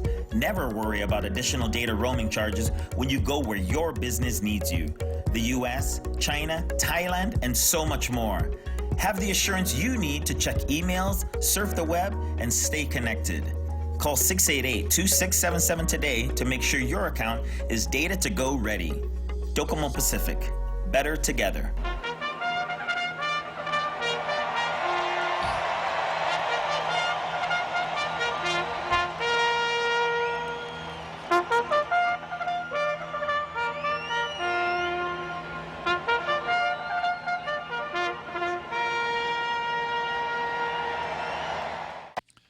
So the statute then says that you can't ask for employee Mr. X's personnel file.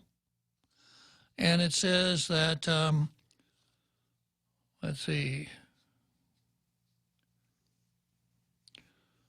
his medical file or similar files, and the statute goes on to say the disclosure of which would constitute an unwarranted invasion of personal privacy. Unwarranted invasion of personal privacy. So what do those words mean? Unwarranted invasion of personal privacy. Does the fact that John Beneventi said you're not doing a good job, is that an unwarranted invasion of personal privacy? No. That's public information. That's the kind of thing that we want to know. So let's talk a little bit about personal privacy. Let's talk about that. And I think that if you're going to talk personal privacy, you got to start out with what is personal privacy does it consist of? And the answer to that question would be personal information, right? Personal information. And that would be, I did a little research, and here's a list that I came up with. Name, address, email address, phone number, race, nationality, ethnicity, origin, color, religious or political beliefs or associations, age, sex, sexual orientation, marital status, family status, identifying number, code, or symbol, if you happen to have one, that'd be like your social security number, fingerprints, blood type, inherited characteristics, like maybe you're really tall, healthcare history, including information on physical and mental disability, educational, financial, criminal, employment history, others' opinion about the individual, in other words, what people think about that person, and personal views, except those about other individuals, are examples of personal items. So I doubt that any of those things were discussed in the executive session. Like, was someone's sexual orientation discussed in the executive session? That would come under the heading of personal privacy. But the fact that someone is doing a good job or a bad job or is late for work or is inattentive or wastes paper or tears tags off mattresses or whatever, that is not a matter of personal privacy. So in order for something to not be discoverable in the FOIA process, that information that document would have to contain personal information, and providing it would have to be an invasion of personal privacy. Now, even the word invasion requires a little bit of thought. If I tapped your telephone and got information, that's clearly an invasion, correct? If I'm sitting in the booth behind you at King's and you have a good radio voice and you're talking really loud and I overhear what you say, is that an invasion of privacy? It's not an invasion of anything. If a commission holds a meeting to conduct business dealing with salary and commissioners are discussing matters of evaluation, where's the invasion? There's no invasion there. And then also the word unwarranted has to be dealt with. What does unwarranted mean? Unwarranted means not having a good reason, therefore, lacking a good reason, unnecessary. And remember I said that part of personal information that would be protected would be marital status and family status. Well, if we had an evaluation that one of the people at the CCU should get a $15,000 a year raise, and the reason advanced for it is this: because his wife, no, I can't say that. I was going to say because his wife is sick, but that won't work at all. I'd have to, let me rephrase that. This employee, they need a raise because their spouse is sick and they have a lot of hospital bills. Would that be discoverable? Yes. That's not a reason to give somebody a raise because he needs the money. So getting into the idea of the family and the illness, et cetera, if that's the reason for the raise, then disclosing those papers is not an unwarranted invasion of privacy. That's exactly the reason that we have open government laws. Because we want to start out with the basis that pay, promotion, et cetera, all these matters are based on merit, not on what you need, not on who you're related to, not on who you know, none of this stuff.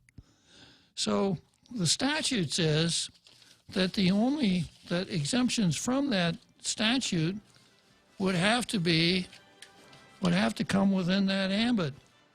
Personal, medical, or similar files, the disclosure of which would constitute an unwarranted invasion of personal privacy.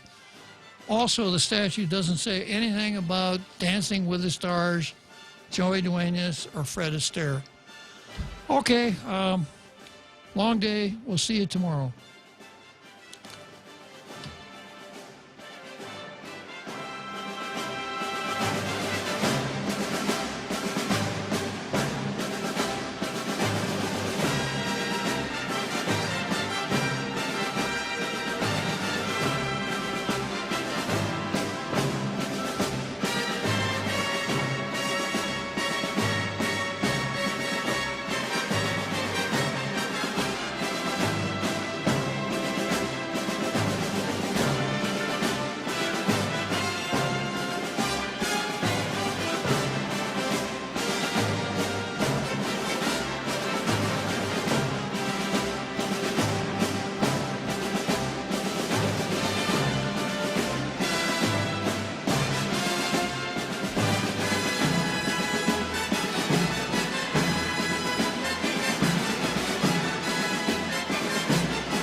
The Point is KUSG, Hagåtña, Guam, 93.3 FM and 104.3 HD3.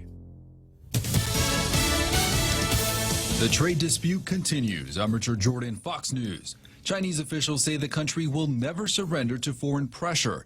China responding today to increased U.S. tariffs on all Chinese imports after negotiators failed to reach a trade agreement last week. White House economic advisor Larry Kudlow says he expects China will retaliate, but China has not detailed countermeasures yet. Tariffs are part